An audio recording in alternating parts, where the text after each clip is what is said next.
Hello, everybody. I would like to do a review on. I don't know if I did this review yet on this channel. I might have, but it's been like a really long time, so I'm sorry if I did it. I just don't remember, and I don't want to look through my videos to find out. So, if you want to hear Dalton Trumbo movie called Trumbo, he's a filmmaker. They did a movie about him called Trumbo. That's the movie I'm going to review. Trumbo. So it stars Bryan Cranston as Dalton Trumbo, the main character in Trumbo, and it is about basically his life, basically, and I forget who played his wife, but playing I forget who he played. Somebody in who knew him, maybe his agent. I don't know. Um, was John Goodman, who played a very pivotal role. There was a scene when he took out a bat and he was like threatening someone with a bat. It was really wild. John Goodman could pull that kind of humor in a drama off. But Dalton Trumbo, he was a filmmaker. I think it was the 1950s when they were blacklisting actors and famous people and directors and whatnot for being communists.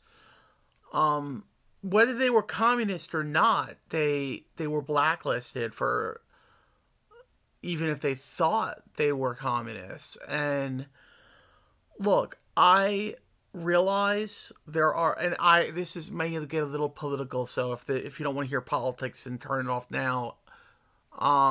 I am one to believe that if you want to believe in a political party and you're not hurting anybody physically or otherwise, then what is the big deal? I mean, if you really read into what communism is, it is not what guys like Fidel Castro and Putin and Vladimir Putin, and it's not what the guy in North Korea, Kim, it's not what they're peddling.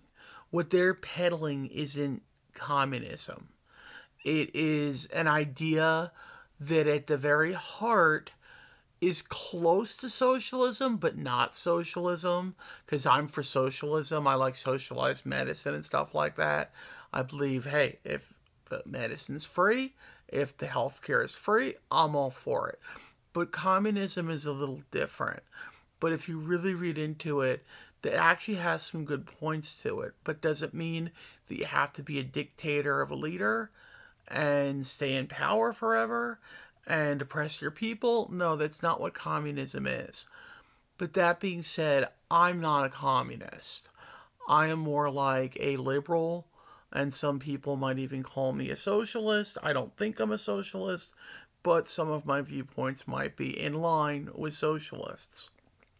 But so th- I believe what they were doing, blacklisting people, whether they were communists or not, was wrong. And that was kind of the message of the movie. That, hey, if you want to be a communist, what's the big deal?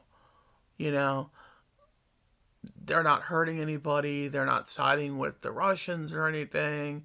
They're not siding with any bad dictators.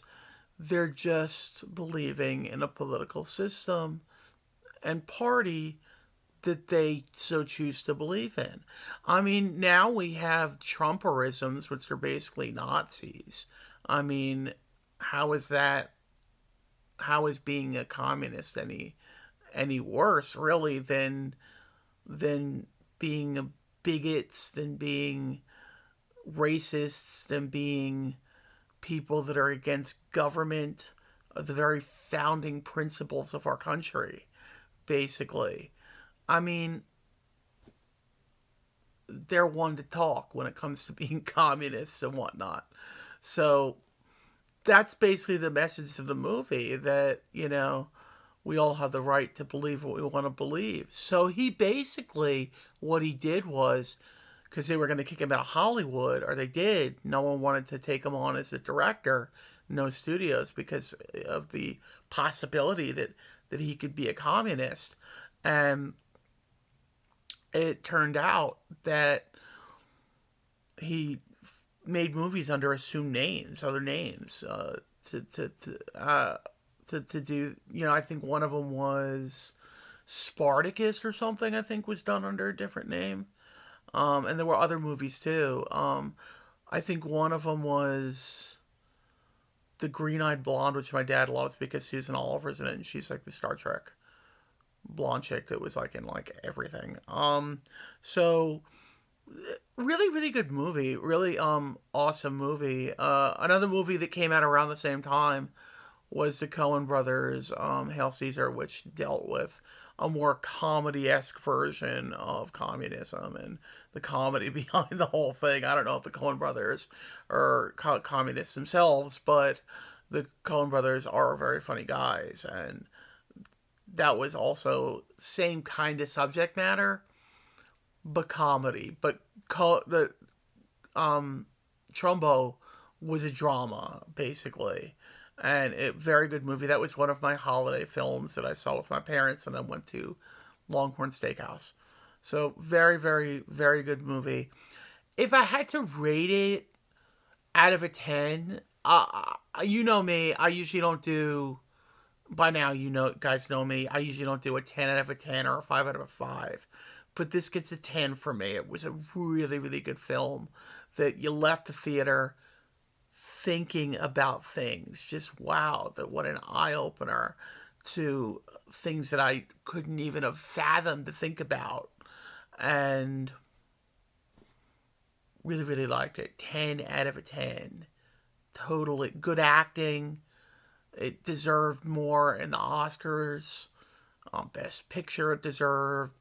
I don't know what it was going against, but could have been at least nominated. And acting awards. Really good movie. It deserved so much more than it got. And I think because of America's fear, still to this day, of communism and linking it with like evil dictators that really aren't practicing communism in their countries. They're practicing something else that it's totally made up, and now everyone just assumes all these evil dictators are practicing communism when they're really not.